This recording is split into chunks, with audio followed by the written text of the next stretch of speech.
Good Morning Business, Business Plan. Et à 7h45, on est avec Jean-François Di Meglio, président de l'Asia Centre. Bonjour. Évidemment, on va parler de cette célébration, les 10 ans des nouvelles routes de la soie. Ça se passe à Pékin, avec 130 pays, dont la Russie et Vladimir Poutine, qui est arrivé cette nuit à Pékin. C'est un triste ou un joyeux anniversaire, les 10 ans des routes de la soie, par rapport aux ambitions initiales? Alors, ça n'est pas triste, mais c'est effectivement très différent. On était dans une Chine triomphante, comme ça a été dit précédemment, quand on a cité les chiffres de ce grand projet. Il est clair que la configuration 1 000 milliards de dollars d'investissement. Voilà, la configuration géopolitique a changé totalement en 10 ans. On était aussi tout à fait au début de l'avènement de Xi Jinping. 2013, c'était en fait la première année pleine de la prise de pouvoir par Xi Jinping. Donc on avait à la fois beaucoup de points d'interrogation sur ce qu'allait être ce mandat de Xi Jinping. On pensait que c'était 2 mandats, et maintenant vous savez qu'on est entré dans le 3e.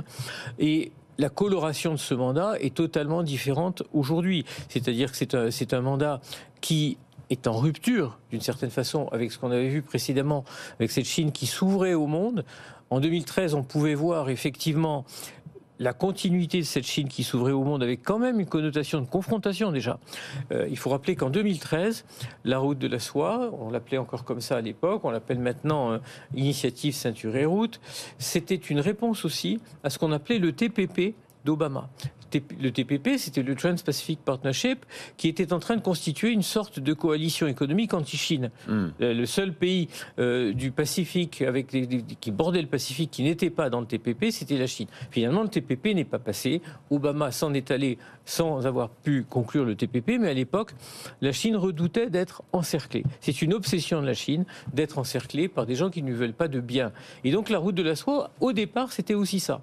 Et ça a fonctionné, c'est-à-dire qu'auprès des pays avec lesquels il y a eu des engagements économiques, les pays africains, l'Indonésie, il y a une vision pro-Chine désormais. Ça a été utile sur ce plan-là? Alors justement, on a avec nos partenaires de Bruegel, donc à Bruxelles, dans le cadre d'un projet européen qui est mandaté par la Commission, Asia Centre a travaillé sur le ressenti des routes de la soie, comme on les appelle communément. En fait, partout dans le monde, le ressenti, c'est-à-dire la vision de ce projet, s'est dégradé par rapport à l'origine.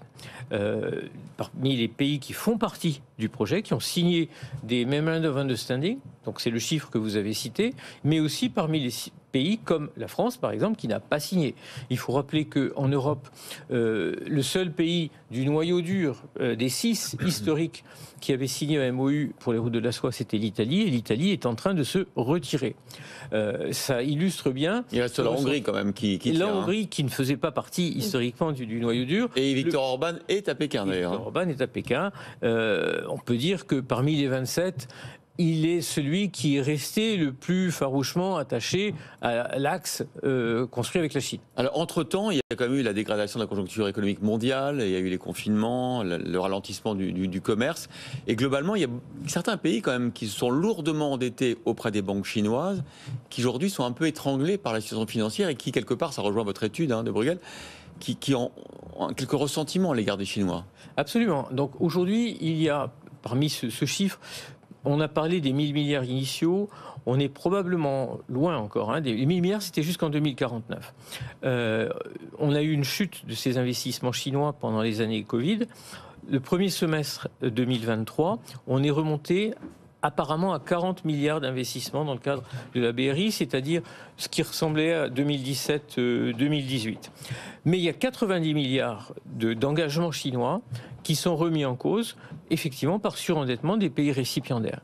2 pays, effectivement, il y a le pays emblématique, c'est le Sri Lanka, bien sûr, qui a été obligé de céder une concession de ce port d'Ambotata, donc au Sri Lanka, parce que le Sri Lanka était incapable de rembourser sa dette. La Zambie a renégocié, ça c'est une première parce que la Chine était en dehors des accords de renégociation de la dette, elle ne fait pas partie du Club de Paris, et lors de ce fameux sommet sur la dette et sur le développement qui a eu lieu en juin à Paris, on a eu un mouvement de la Chine avec à l'époque, son ministre des Affaires étrangères, dont on ne sait plus ce qu'il est devenu, Xi Jinping, qui était à Paris, qui est entré dans cette discussion sur la renégociation. Mais effectivement, il y a un sujet de surendettement des pays et ça va forcément avoir un impact sur la relation avec la Chine. Vous l'avez dit, 130 représentants, mais surtout Vladimir Poutine. Est-ce qu'on peut dire que c'est finalement une bilatérale Chine-Russie, cet événement? Alors Poutine était là déjà pour les sommets précédents. Et il a toujours eu un droit à la parole beaucoup plus réduit que celui de Xi Jinping. Xi Jinping, en général, j'étais au moins aux deux précédents. Xi Jinping fait un discours assez long, Poutine est là. Ce qui a changé, c'est que dans le premier sommet BRI, Poutine présentait une sorte de contre-initiative, c'est-à-dire qu'il avait sa propre initiative du vieux continent qui partait de Russie et non pas de Chine. Et puis aujourd'hui, visiblement, les propos qu'il tient sont des propos, parce qu'il a besoin naturellement du soutien de la Chine dans la configuration où il se trouve actuellement, donc il a besoin de la Chine. Est-ce que c'est un duo? Est-ce que c'est un tandem? Vous savez, la Chine est extrêmement prudente dans les engagements et dans les reconfigurations d'alliances qu'elle fait, parce qu'elle a trop à perdre d'une désolidarisation de ses principaux clients, qui sont l'Europe et les États-Unis.